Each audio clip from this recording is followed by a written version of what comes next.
Hi, my name is Rachel, and I'm making this video and making this channel to raise awareness for child abuse, domestic violence, and also to raise awareness and expose the reasons why this society has not effectively addressed these problems.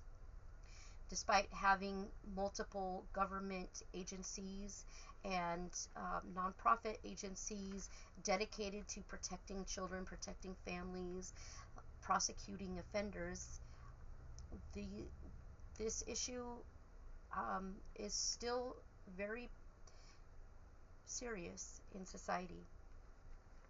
So before I get into all of that, I would like to just start by kind of introducing myself and um, explaining my current situation. And then in following videos, I'm going to describe how I got to this point. And in doing so, I think you will have a better understanding of why it's not so easy to escape abuse, and it's not so easy to protect children. So 10 years ago, I left an abusive relationship. I left in April of 2015. I left with my two young children that I had with my partner who was abusive, and then my teenage daughter who I had from a previous relationship. And currently, those two children are living with their father, my ex. And unfortunately, they experience a lot of the abuse that was happening in the home when I was there.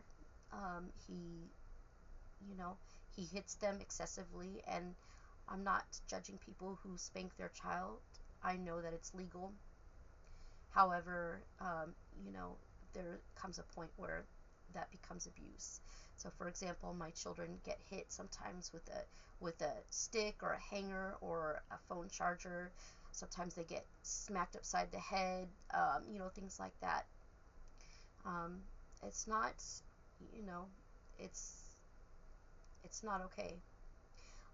Sometimes, I hear things like my son, for example, yesterday told me he was arguing with his dad because he was hungry. He wanted to eat. He was making himself a chicken patty, and my ex said, "No, you can't eat until you've done your chores." My son, he's spent all day at school, and he was hungry. My daughter has allergies and asthma, and her father does not allow her to take any allergy medication. It was like pulling teeth just to get him to allow her to take a rescue inhaler. He thought, oh, she just needs fresh air or exercise, or, but currently she's not allowed to take any kind of allergy medication, despite the fact that, the doctors prescribed it, recommended it, worked with my ex to try to, come up with something acceptable, but he won't let her.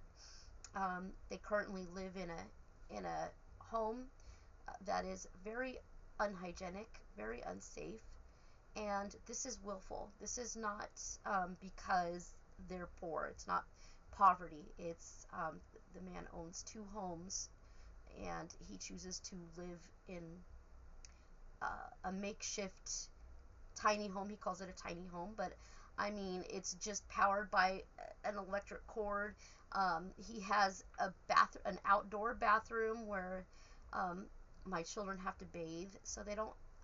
There's not really adequate privacy. Their bathtub is made of a tarp that is, nailed to a wooden frame. That's their bathtub, and my kids describe it. It's like slimy and I don't know, pretty gross. I mean, I don't know, but those are just some of the things that they face. Also, excessive school absences, things like that are just not good, not healthy, not a healthy environment for children. And so that's the situation currently.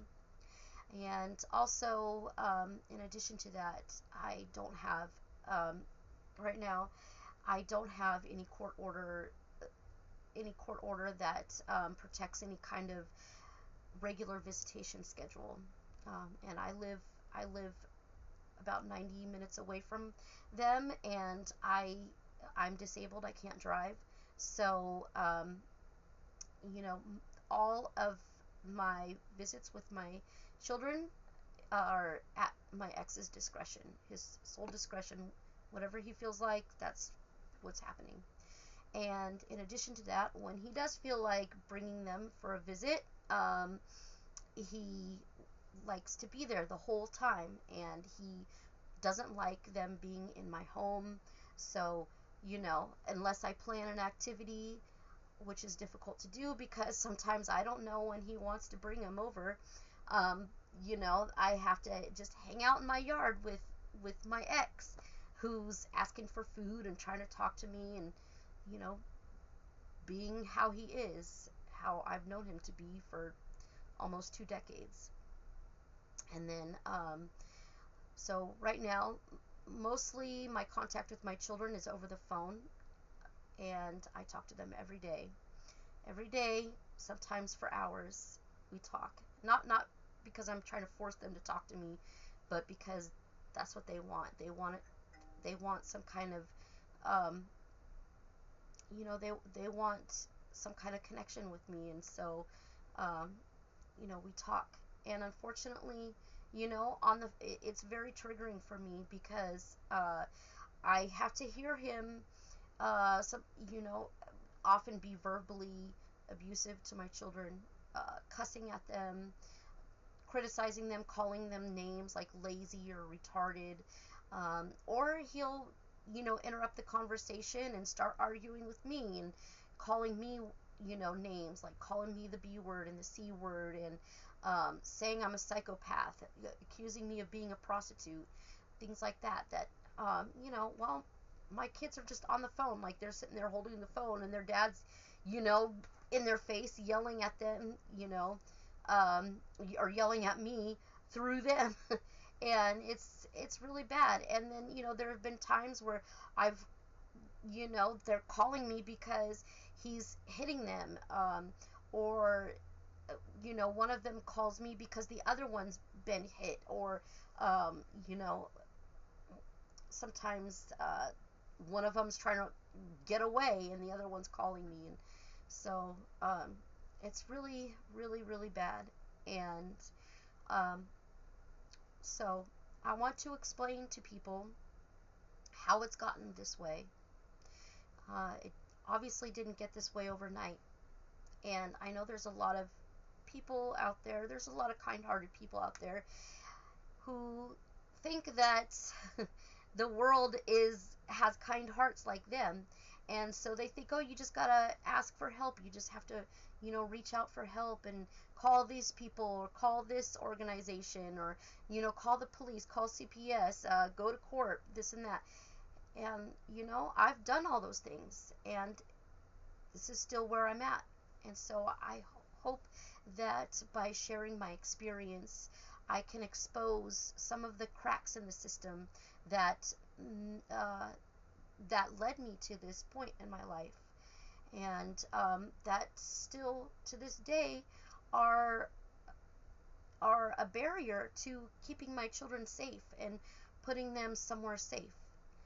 And so um, I I really hope that these stories can be something that can really help someone else, maybe help someone at least understand why a victim continues to be a victim, or why um, somebody might not have their kids, or why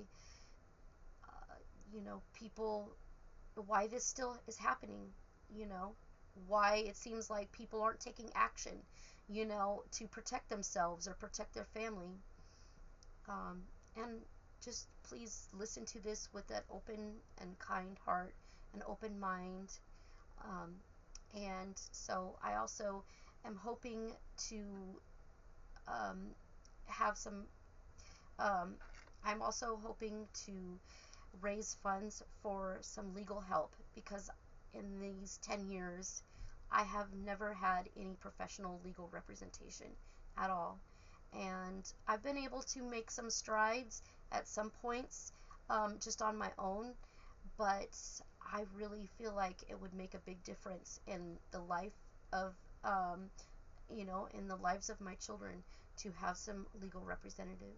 So I'm going to put a link to a GoFundMe, and you find it in your heart, please donate.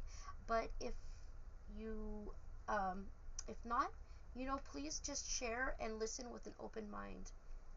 Thank you for your time. Until next time, take care.